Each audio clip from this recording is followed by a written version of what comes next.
Hello, and welcome to another edition of Brussels Sprouts Live. I'm Andrea Kendall-Taylor. And I'm Jim Townsend. And we're so glad you can join us.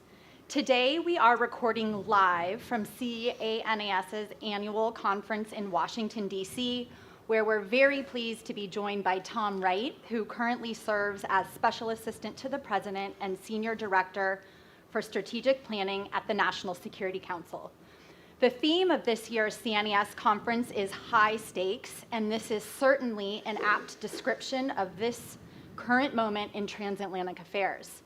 The United States and its European allies continue to grapple with numerous high stakes challenges, first and foremost, Russia's ongoing war in Ukraine, but also Russia's increasing coordination with other adversaries, including China, Iran, and North Korea, a likely surge in support for far-right parties in Europe, an upcoming US election that has the potential to change the tone, if not the substance, of US relations with Europe, and an increasing Russian effort to wage hybrid warfare on our societies.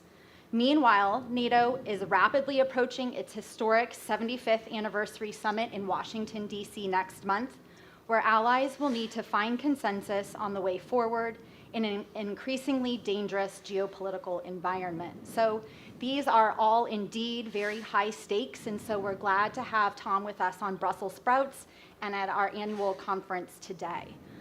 Before we get started, I want to remind our audience, both in the room and virtual, that we will be looking to them for questions later on in the recording. Those here in person can simply raise their hand, and viewers watching us online can enter questions using the chat box on conference.cnas.org or on Twitter or X using the hashtag CNAS2024. So without further ado, let's get started. And Tom, I always like to start with a kind of big, broad step back question. And so I wanted to start by asking you how you would describe the current moment in transatlantic relations and what the picture looks like from the White House.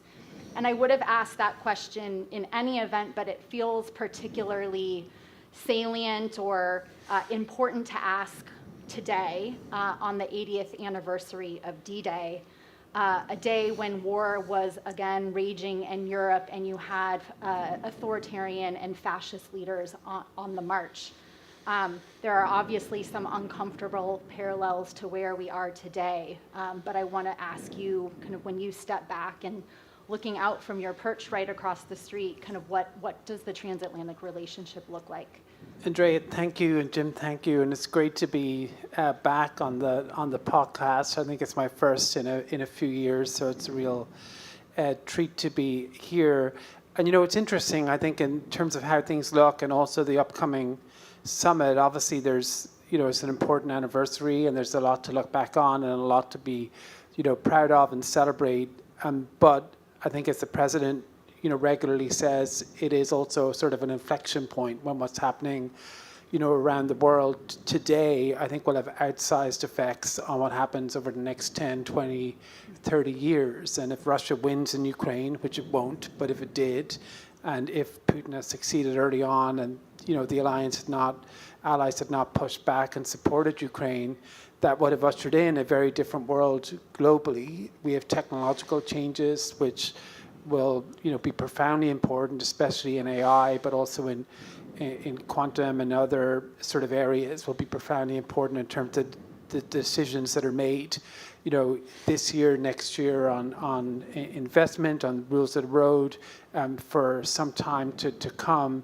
And then there's sort of the values questions and the type of world that we want to see. And so I think as we look at it, we have to play what part we can in the time that we're sort of here to ensure that we sort of shape the international order in a very competitive environment with other countries that have a very different view of what that should look like in a manner that supports sort of US interests and values. And I think we're seeing that in Europe as much as anywhere else, because that's where we have, the worst war in Europe since World War II. So maybe we can start with that war. I think most of our listeners, this is kind of the issue that is nearest and dearest to their hearts. And I mean, currently in this moment, Ukraine faces a very challenging moment. Russia seems to have seized the initiative, in particular with this offensive that it's waging near Kharkiv and in other parts of the northeast of the country. When you look at what's happening, what's the plan for helping Ukraine turn things around? What is the Biden administration prepared to do? What do you think our allies are prepared and ready to do to get Ukraine through this period and then again, hopefully reclaim the initiative to put things on a more positive trajectory? Yeah, I think just to start with sort of the premise of the question, I think, it's true that Russia had a significant munitions advantage when the supplemental was finally passed, right? Partly because the supplemental took so long. And we had warned, during that period, that there was a real risk that Russia, could make territorial gains because of that advantage. I can't remember exactly what it was, but it was a significant sort of ratio, 7-1, something 8-1, like that, yeah. something like that, 7, 8, 9 to 1. And I think that, the aid got it in very quickly, it's having an effect, but we are still worried that they could make territorial gains, for several months. Like there's a period of time where it takes time for Ukraine to sort of absorb, the assistance for that to have a full effect. So I think that was, the legitimate concern. I would say in terms of what happened in Kharkiv, Russia intended to take Kharkiv, and they didn't. They were unable to do so because Ukraine, pushed back and was able to defend their lines, and I think imposed a heavy cost on the Russians. And so I think we were encouraged. They chose to open up a new front. We changed our guidance because of, their decision to open up a new front. But the story here is not actually, Russia taking a small amount of territory in the Kharkiv Oblast. The story is that they were stopped. Can I ask you about that? Do you think it was that they intended to actually take Kharkiv? Because I feel like a lot of the narrative was that it was primarily a diversion, that Putin, A, wanted to create a buffer zone so that the Ukrainians couldn't fire into places like Belgorod and other places, and B, he wanted to force the Ukrainians to redeploy forces from other parts of the front to create vulnerabilities. I guess I never had the sense that they wanted to take Kharkiv, but is that what you think? I think they were testing it out, and I think if they could have taken it, they would have taken it. There was some reason to think they were trying to take it, and I think the defenses held, more than some people expected, and that gets to the broader question of what is the plan. I think. As I see it, there's sort of three parts to our Ukraine sort of strategy right now, right? The first part is that we have to make sure that Putin can't take any more territory and that Ukraine can, shore up its defensive lines and impose a heavy cost on Russian forces if they try to make additional advances. And that's important because if this war is to end, in the next few years, it's one condition for that is that Putin believes he can't.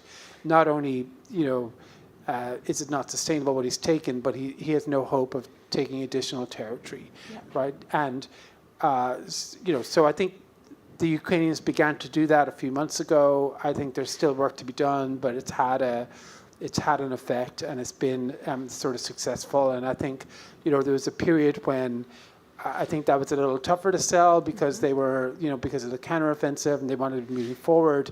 I'll get back to that in a second. But I think that's sort of the first piece is to make sure because of this munitions advantage that Russia accrued during the supplemental, debate that they can't exploit that.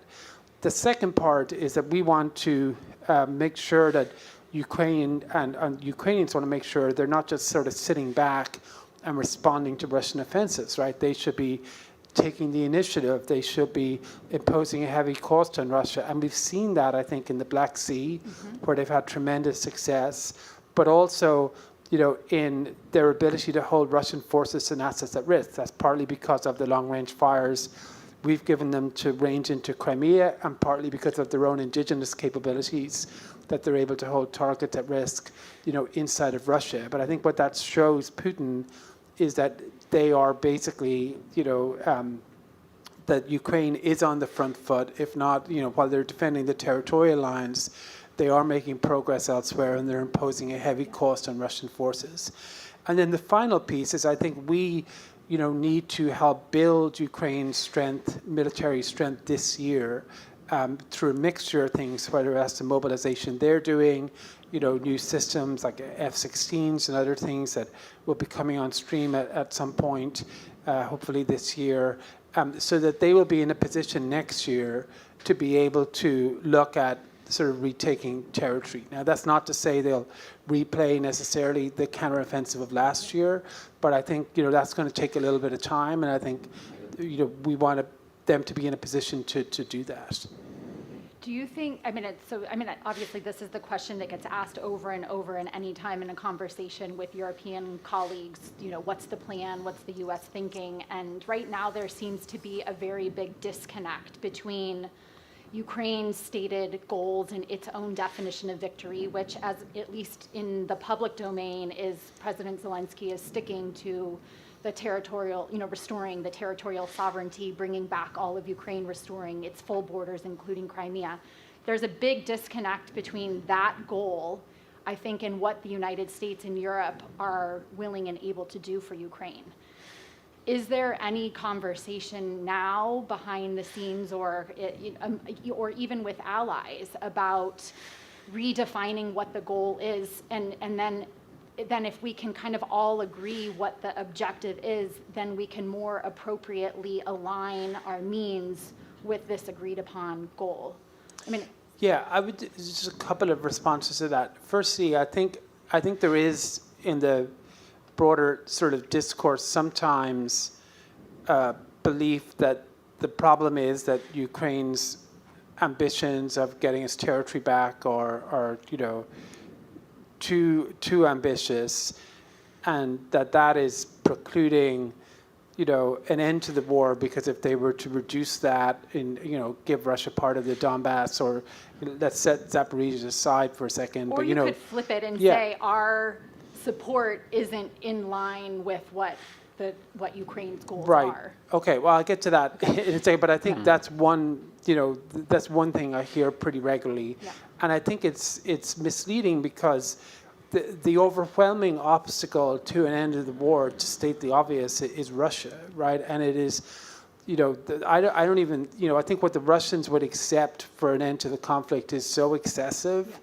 that it is not by any stretch reasonable. It is not just that they would want to take territory, which is not compatible with the UN Charter and with international law, right? It's also that they would want to, impose such constraints on Ukraine that would limit its ability to defend itself and to get support from other countries. So I think it's just very, I don't know you both are, but I think just for the benefit of everyone listening, I think it's really important to sort of understand that, right? That this is not like a question where, the Ukrainians can't be persuaded, they're too, they're too stubborn, and if they could just moderate it a little bit, there's some trade space there. I don't think that's the case. On the other part of the question, I think we have basically been, working around the clock to get them everything they possibly need as quickly as we possibly can get it to them.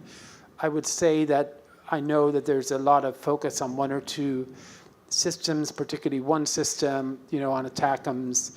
And I think what sort of struck me is that as important, as they can be, that they are not sort of the most important thing that they need, right? What they need more than anything else, right from the beginning, they've needed two things more than anything else. They need air defense, interceptors, and systems, which are very hard to produce and to find.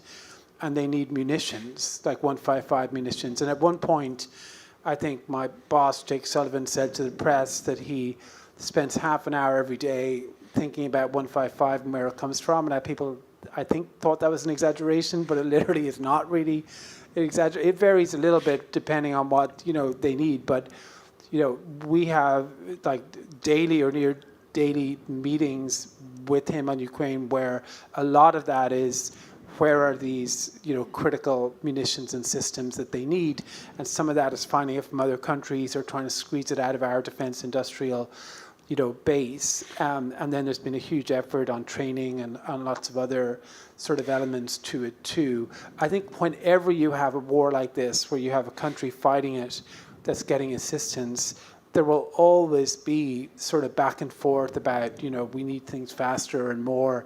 And if you look back at the original sort of documents, for instance, in World War II of, the Great Britain and the United States, really close relationship between Churchill and FDR, you see a very similar dynamic, right, of constant sort of, back and forth over some of these questions. So I think some of it is sort of baked into the cake a little bit, but I think we are, getting as much as possible. To the extent that there are limitations is almost always because of just scarcity, because sometimes these things don't exist. And we're trying very hard to ramp up the defense industrial base, but it's incremental and it takes time, and we're not patient with that. We're trying to push it further. But I think that, that there are just physical limitations on what can be given, I think, because of, stockpiles and the production lines. Yeah, Jim, I know you're going to ask a very small follow-up, which is it the case that the reporting that suggests that Russia is outproducing both the United States and Europe combined, is that your understanding of where we are in terms of our defense industrial capacity? I don't know the combined one, I'm not sure about, but I think they have been in the first couple of years of the war, especially in, the last year or so. I think they have I think they've been doing better than us in some ways on the defense industrial base. But I think, and that's for a couple of reasons I'll come back to. But I think we are catching up, and we will surpass them probably in the next, I don't know the exact time frame to hand, but in the next year or two. And so we are ramping up our defense industrial base. One of the reasons why I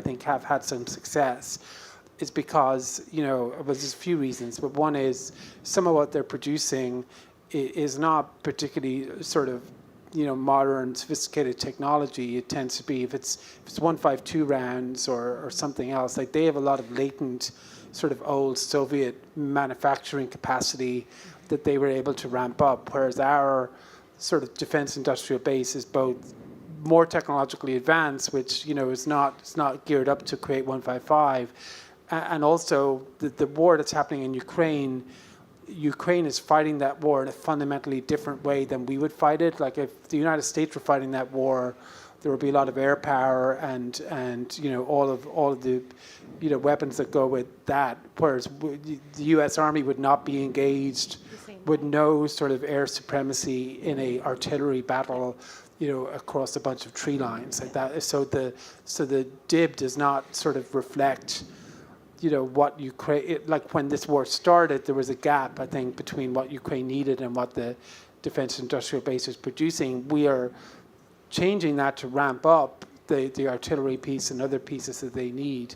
But it's, it takes, unfortunately, it would be good if it was quicker, but I think we're doing everything possible to ramp it up. Well, Tom, it's great to see you here, and thank you so much for taking time out to cross the street to come over here and to talk with us. So we're going to have the summit here shortly in July, the NATO summit, and one of the issues on the agenda is European defense spending. The U.S., a lot of folks on the Hill and in the press still talk about Europe not meeting its 2% and that they're laggards and this type of thing.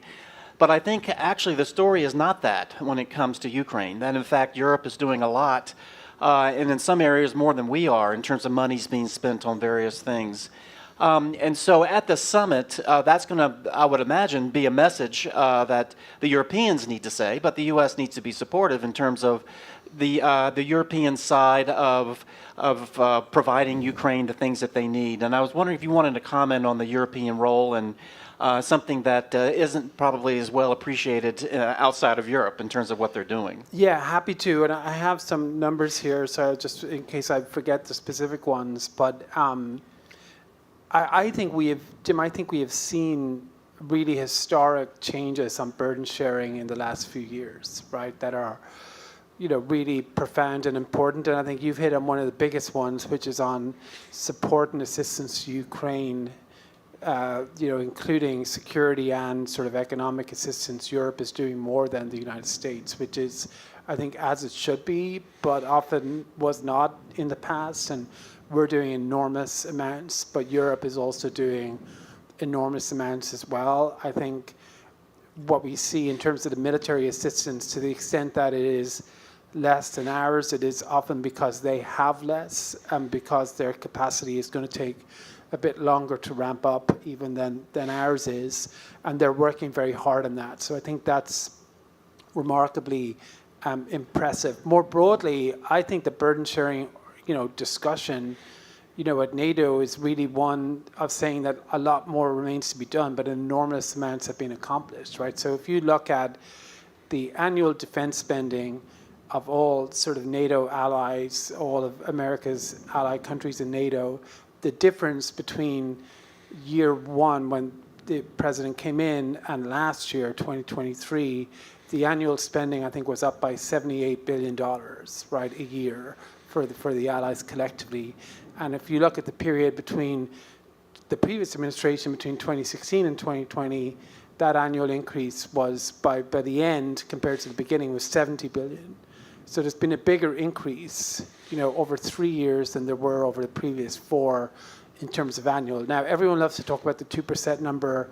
I think that's important, but I actually think the dollar number sort of makes it a little more concrete. But if you look at the 2% number, the alliance as a whole now, I think for the first time, is at 2%. Now it varies, significantly. Like the U.S. allies, I think, are collectively, at 2%. But there are 20 or 21, 22 countries will be at or, very close to 2% by the summit, and certainly this year. So a significant number will be. A number of others have plans to get to that 2% number. So I think there has been an enormous increase in defense spending overall. I think the question now is, and that's been spent on things that really matter, right? I think it's not sort of funny accounting that's going to ponies. No. I think it really it matters what it's like the equipment we can see as well, whether it's fighter aircraft or tanks or air defense in particular and the like. I think the question partly now is, can Europe ramp up its defense industrial base and make sure it gets what it needs to get. So I think that's a core question, and 2% as well is great, but more can be. Poland, I think, is over 4%, right? So countries are, I think, very much taking their security seriously, realize the global threats and challenges, but particularly from Russia. And it's incredibly important that they continue on the path that they're on. When I left the Pentagon in 2017, I think there were only 3 countries at or above 2%, and now it's this huge number that you're mentioning. So I think my departure from the Pentagon has had something to do with this. I'm sure that's not true. Also on the summit, obviously, Ukraine will be a big focus. And it seems like the message, or if I'm understanding correctly from the outside on Ukraine, is rather than obviously moving forward with any kind of invitation or anything like that, there's a big focus on a number of bilateral security agreements with Ukraine. So we see a number of European countries having already signed such bilateral agreements, and that there is kind of the sense that then this network or kind of a web of these many different bilateral security agreements will be the thing that can help Ukraine ensure that this never happens again. So I guess, is that the thinking coming from the White House? Is the U.S. getting ready to sign that kind of bilateral security agreement? Just talk to us a little bit about what the thinking is about how do we commit to long-term agreements that can help Ukraine prevent something like this from happening again? Yeah, so I would say just a few things. First, our position is that the president's position is that Ukraine, will join NATO in the future, right? But they're not there yet. Like there's a number of challenges there, but they can get there. I think he has said he believes that they will, get there. And that's been very clear, I think, in last year's summit and in previous summits. And I think it will be affirmed in a number of ways at this year's summit here in Washington. A well-lit bridge? Is that Well, I don't know. I was going to get onto the bridge. I don't know. I had a, all of the words that are attached to the bridge. But I think we do need sort of a bridge between here and there, right? So we need to provide Ukraine with security assurances or guarantees or whatever we call them, or mechanisms, so that they can progress quickly toward NATO membership. Now, I think for us, that has a bunch of different elements, right? One key element are these bilateral security agreements, which I think it's sort of somewhere around a dozen countries have signed already. We're working on, we'll get there, I think, in the near future. But these are agreements to help Ukraine build a force of the future where they will be capable of defending themselves and deterring, a future attack. And it's essentially sort of saying that if they ever find themselves in the position that they are now, that bilaterally the countries will agree, to assist them, to help them, to consult closely with them so they are able to defend themselves, but also that we will do the things that we need to do now as we give them military assistance to ensure that it coheres into a into something effective, right? That, like, for instance, if we're giving them air defense, we want to make sure that layer defense is, interoperable with itself and sort of it constitutes a system for the country as a whole. And these are, agreements that I think also require Ukraine to do certain things on the reform side, as well, and to that will help.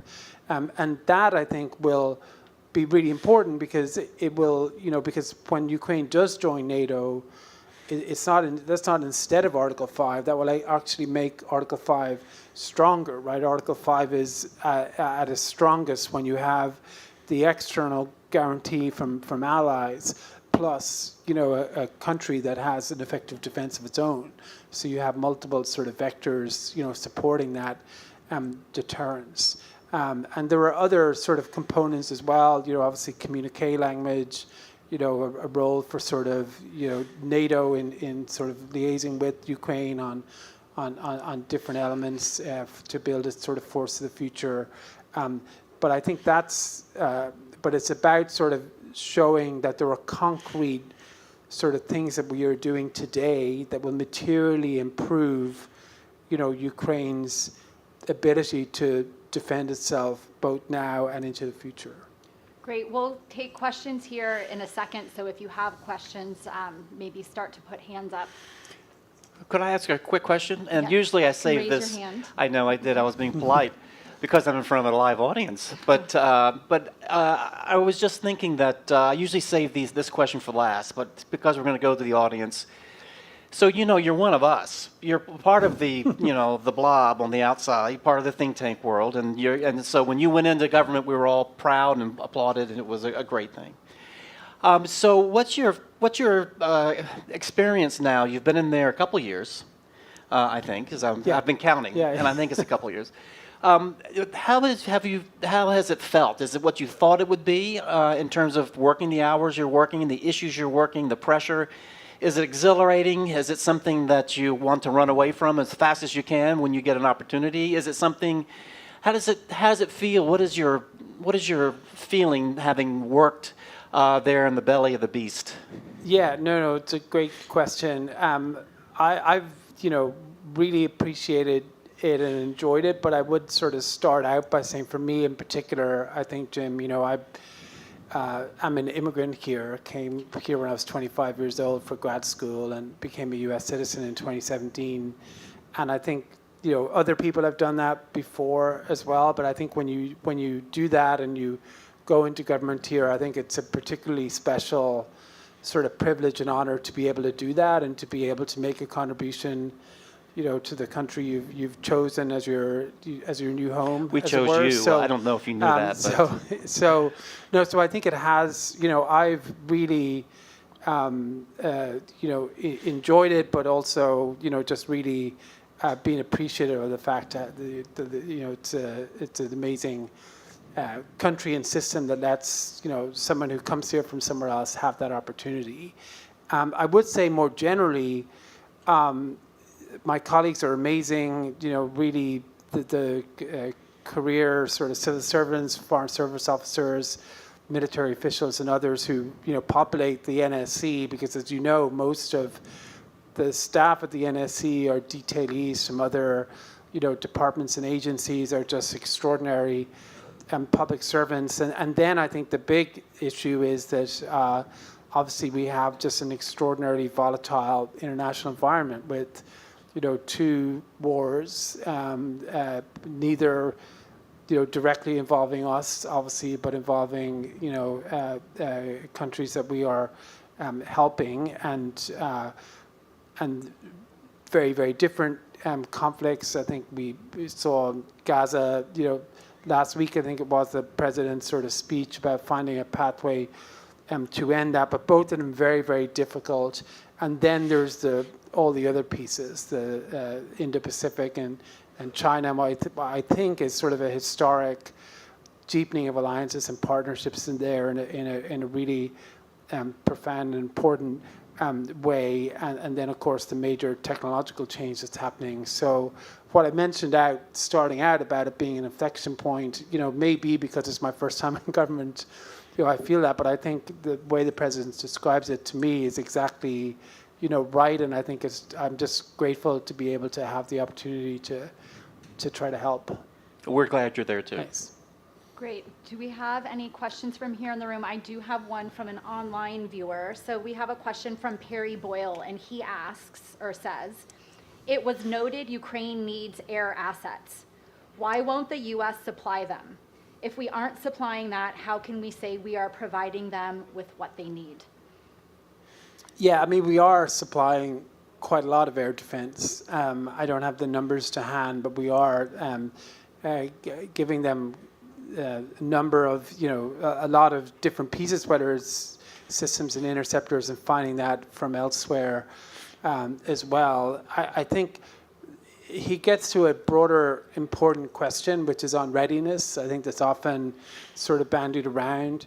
And you do hear some people say, look, Ukraine's in a real sort of fight right now, so just give them everything that we have and everything that every other country has because of this pressing need. And I think we have, really prioritized their needs because they are in this conflict. But there are certain, requirements, not just that we would have, but other countries would have, that they do need to keep in mind. So, for instance, on October 6th, it might have seemed like, the need for, air defense in the Middle East, including around U.S. forces, was pretty low because it was pretty stable, and things looked very different, 24 hours later. And then we had, not that long ago in mid-April, unprecedented sort of Iranian attack on Israel that U.S. Forces were integral in stopping, those missiles from hitting. And so I think this is a constant, consideration that we need to have in our mind about how to strike the right sort of balance. I think the long-term, answer to it is that, to go back to something I said earlier, we need to, really enhance and strengthen the defense industrial base so we're producing more of these things on a speedy timeline. But especially air defense, it takes some time. I think it's not stuff that can just be turned around quite quickly. But we're working on it, and there is no higher priority in terms of assistance to Ukraine than finding air defense. Yeah, you just used the word constant consideration, and it made me think, one of the constant considerations, it seems, in the war in Ukraine has been the intent to prevent escalation, especially escalation that could potentially draw the United States into a direct conflict with Russia. And I'm struck, there were, earlier in the conflict, there was a lot of focus on the potential for escalation That seems to have tapered off recently, but now all of a sudden with the US decision, for example, to lift some of the restrictions on Ukraine's ability to use US weapons to strike into Russia, thinking also of President Macron's statements about potentially sending, I don't know, not troops, but individuals into Ukraine. There's a number of now additionally potentially escalatory steps. You have the Europeans talking a lot about wanting to reinforce or create strategic ambiguity to try to force Russia to restrain itself. And it does seem to me, again, that it is raising the risk potentially of miscalculation. It's getting increasingly difficult. It already was difficult for both Russia and the West to discern each other's red lines. And so I wonder how you all are thinking about this present moment and the risks of escalation. Are they less now than they were before? I mean, what does the picture look like presently? Yeah, I think, and this is before I started, but I think at the beginning, because I started in April of 22, so just shortly after the war began. But I think at the start of the war, I think because it was so unfamiliar to all sides, I think people were trying to figure out, where the lines were, what the dynamics were in terms of escalation. And if you just look at what we are doing today or what we've done over the last sort of year or so or year and a half and compare that to the beginning, obviously there's a lot more that has been done, right? And I think some of that is sort of natural, right? That's just a natural dynamic when you are in a new conflict that is sort of, relatively unfamiliar. It wasn't sort of, we weren't a direct party to it. It was Ukraine, which had been a partner against a nuclear superpower, right? Ryan's supporter was a historic rival. I think escalation then was not as major, was not a constant consideration in that way, where that was the primary question we were asking anytime we were giving stuff, right? I think sometimes it was said that it was, like an ATACMS, for instance, but there I think it was much more a question of, readiness concerns, and there was, we were able to find a solution to that. That took some time, but we were able to find a solution by getting sort of additional ATACMS off the production line and being able to get them to Ukraine. But we were often told we weren't doing it because of an escalation thing, but I think it was something else. So I think it's responsible to constantly think through all contingencies. But I would just give you one other sort of example that I think is important, because we were worried for various reasons in 22, particularly about Russian nuclear use, and warned about that. That would be one of the most dramatic forms of escalation. There are two big types of escalation they have not done: sort of nuclear use and attacking a NATO country. And I think it was right and proper to be concerned about that. But it's interesting to look at how we dealt with that, right? So we addressed that escalation risk not by pulling back or not by withdrawing stuff from Ukraine, but by actually focusing on deterrence and by sending very clear messages to Russia that this would have very severe consequences. I think Jake Sullivan on Sunday TV used the term, I think it was catastrophic consequences. Mm-hmm. If they go that route, we send similar messages directly to them. So there are different ways to deal with escalation, but I think it depends on, but I think often we get sort of accused or told, we're sort of hamstrung by escalation concerns and are reluctant to give stuff. I don't see it that way. I think, of course, in any situation like this, we have to think of all, contingencies, but I think, I think for the most part, it's not sort of as big a feature as people make out.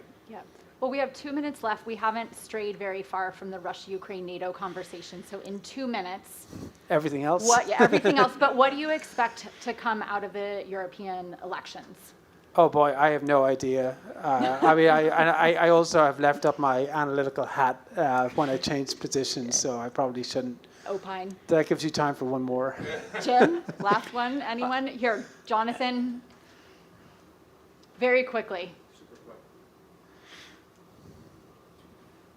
Tom, it's good to see you. Just in the spirit of providing everything that Ukraine needs, I just want to celebrate the Biden administration's choice last year to adopt a policy whereby it would take captured Iranian weapons that were en route to the Houthis and provide them under presidential drawdown authority to the Ukrainians. That was actually some work we did, Andrea and I, on that issue.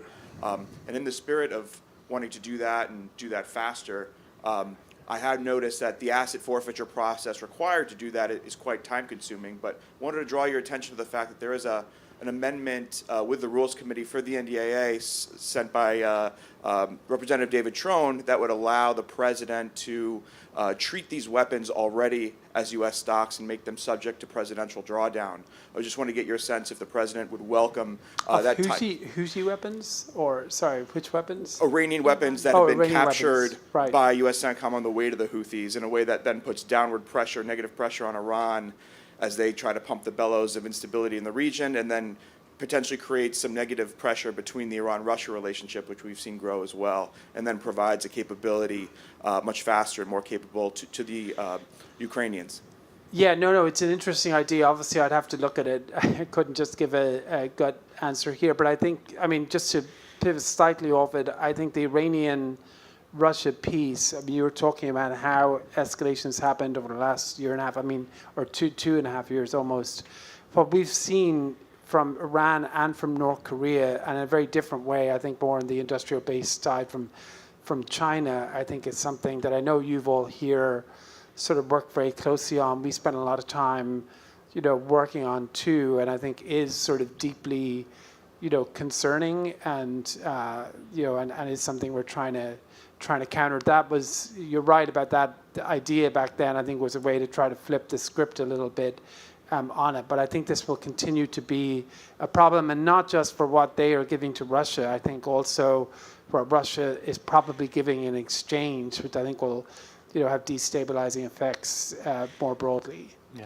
Well, there couldn't have been a more perfect transition back to our CEO, Richard Fontaine, my co-author of The Axis of Upheaval. But before we welcome him back, just a very quick thank you very much for tuning in to this episode of Brussels Sprouts Live. And please welcome back to the stage Richard Fontaine as we close out our 2024 conference. Okay. Thank you. Thank you, Andrea and Tom and Jim. And thank all of you for joining us today. It's been a broad set of discussions across a really broad range of critical national security issues. As we keep repeating today, the theme of this year's conference is high stakes. I think after all the proceedings, you can see why. CNAS is going to continue to do work in all of the areas that we've been talking about today and some more besides. So I invite all of you to access our research, to participate in our virtual and in our in-person events. There'll be a lot more to come. In the meantime, I just want to close with a few words of thanks. First, thank you again to our sponsors, Exeger, Agility, American Rheinmetall Defense, Boeing, Cisco, Meta, Total Energies, and Western Digital. Your support and the support of our institutional donors help make today possible. And then I'd like to thank the entire team at CNAS for all the work that they put in to carrying off today's conference. There's many people who work tirelessly, including behind the scenes, not just in and around the stage, to make this possible. So special thanks to our incredible communications team, including Will Harwood, Melody Cook, Charles Horn, Anna Peterson, Rin Rothbach, Alexa Whaley, and the incredible Jasmine Butler. Jasmine Butler. It's actually probably appropriate that we do this on the anniversary of D-Day, because this was planned like D-Day, with everything going into it, and Jasmine and her team really were at the forefront of that. Finally, thanks to all of you, those who joined us today in person, those who joined us online, for participating in the conference. I hope you found it valuable, and we look forward to seeing you next year. Thank you.